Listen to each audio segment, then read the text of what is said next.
tayo ng 29,000 ngayong week to mga boss. Ayan po, ipapakita ko po sa inyo. Ayan po. Naka 35,000 po tayo.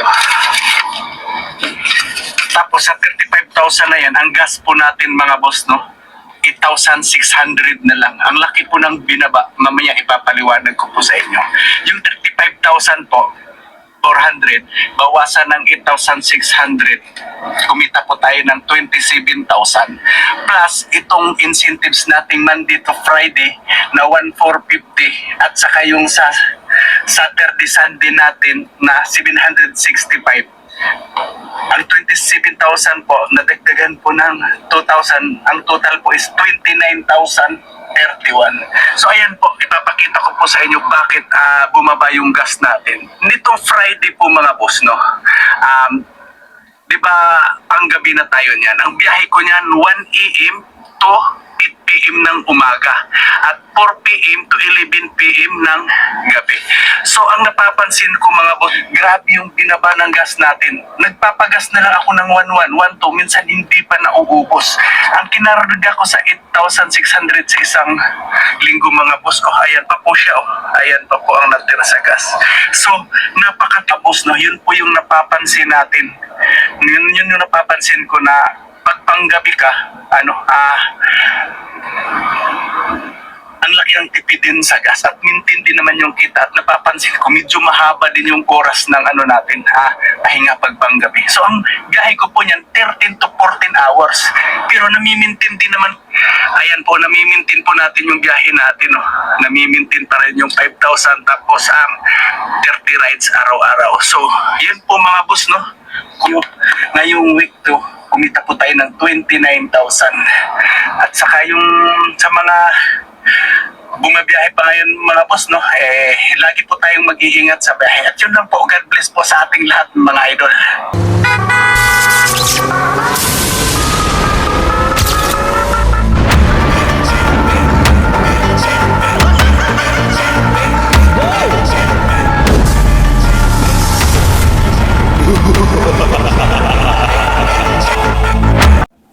Grabe, no? Alam nyo ba mga ka-PJ, hindi ko kilala personal itong si Sir, no?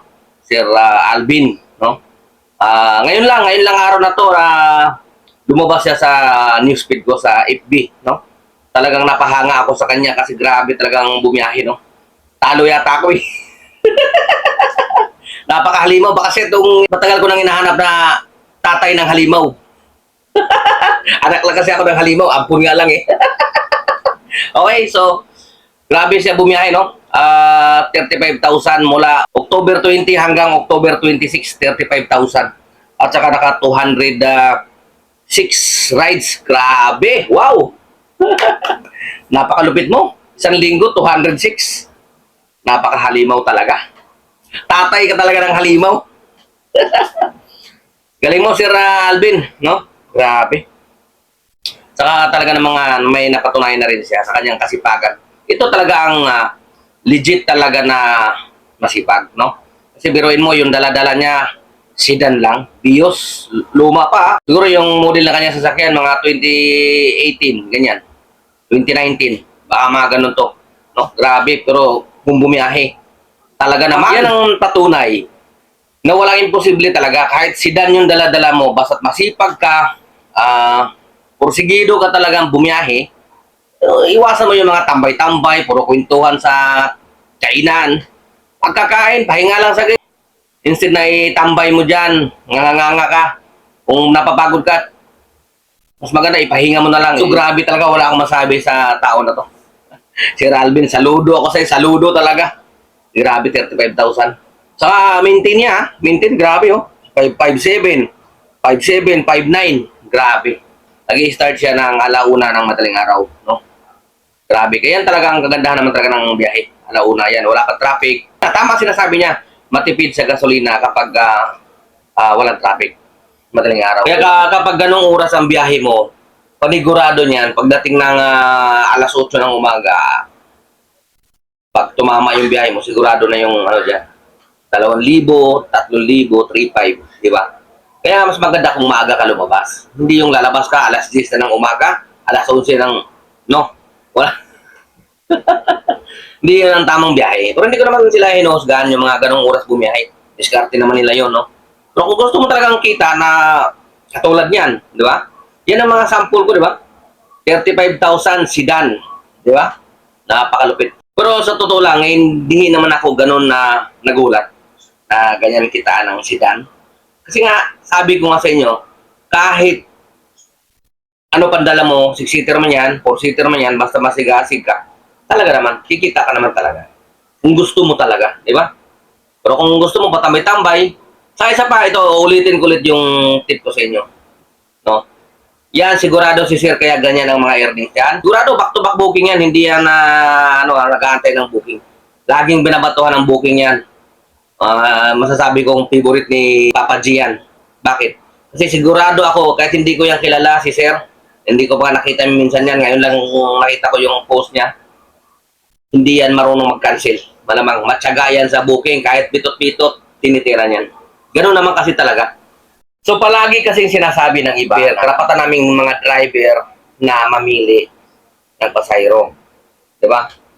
Kung yan ang mindset mo, siyempre ganun din ang mindset ng kumpanya. Karapatan din ng kumpanya na mamili ng mga driver na babatuhan niya ng booking yung hindi pilimon. Siyempre, di ba? Siyempre, ikaw may-ari ng kumpanya eh. Pangangalagaan mo yung kapakanan ng kumpanya mo. Di ba? Hindi mo ito gustong masira, bagkus gusto mo pa siyang tumaas. So ano ba yung mga pamamaraan para mas lalong maingganyo yung mga pasahero na sumakay sa'yo? Siyempre, pagandahan mo yung service. Unang-una, yung mga driver dapat hindi mga pilimon, di ba? Kung mga lahat ng driver mo, pilimon, magrereklamo yung pasahero. Visit yung TNC na to. Kanina pa ako nagbubok. Lahat ng driver, dinidecline ako, hindi tinatanggap yung booking ko. So, anong gagawin ng pasahero? Lilipat doon sa kabilang TNC. Di ba? Kaya, maiintindihan natin kung bakit ganun yung mga TNC company. Namimili din sila ng driver. Di ba? Na pag binato nila yung booking, alam nila na hindi sila mapapaya kasi kukunin sila. Kaya, mayroon tinatawag na priority. Di ba? Yan si Sir Alvin. Tingin ko dyan, priority yan. Tingin ko dyan, yung bookingan yan, back to back talaga. Halos hindi na, kulang na lang. Huwag na matulog. Hindi na tumitigil yung booking. Siyempre mo, sedan lang yun. Di ba? Nakita ko, in-scroll ko yung yung FB niya. Na napapabilib ako. Kasi galing din siya ng taxi driver daw. Nakikiboundary. Tapos pumasok sa Grab. Nakikiboundary. Hanggang sa nakaipon. Nakakuha siya daw ng pasalo. Naloko pa nga daw siya 2 beses. Pinanood ko siya. Hanggang ngayon, nakakuha na rin siya ng sarili niya. Nasa pangalan na talaga niya. Bukod sa binabiyahe niya ngayon, meron na rin siyang pinapa-boundaryhan. Di ba? Ang galing. Diyan ako saludo. Hindi sa mga taong palagi lang nagrereklamo sa biyahe. Di ba? Wala naman kasing mahirap eh. Basta porsigido na tao. Okay? So hanggang dito na lang muna tayo mga ka-PJ, no? At maraming salamat sa istorya mo, Sir Alvin. Idol na kita ngayon. Ikaw yung idol ko. Ikaw talaga yung hinahanap ko tatay ng halimaw. Alright, so ka-PJ nyo, temporary signing off. Follow nyo rin sila mga ka-PJ kung gusto nyo marami kayong matutunan sa mga bago. Follow nyo Sir Alvin Sumbi. Marami kayong matutunan sa kanya. Kahit hindi ko pa siya kilala, isa-suggest ko na i-follow nyo rin siya para dagdag kaalaman. Okay? So maraming salamat po. Adios.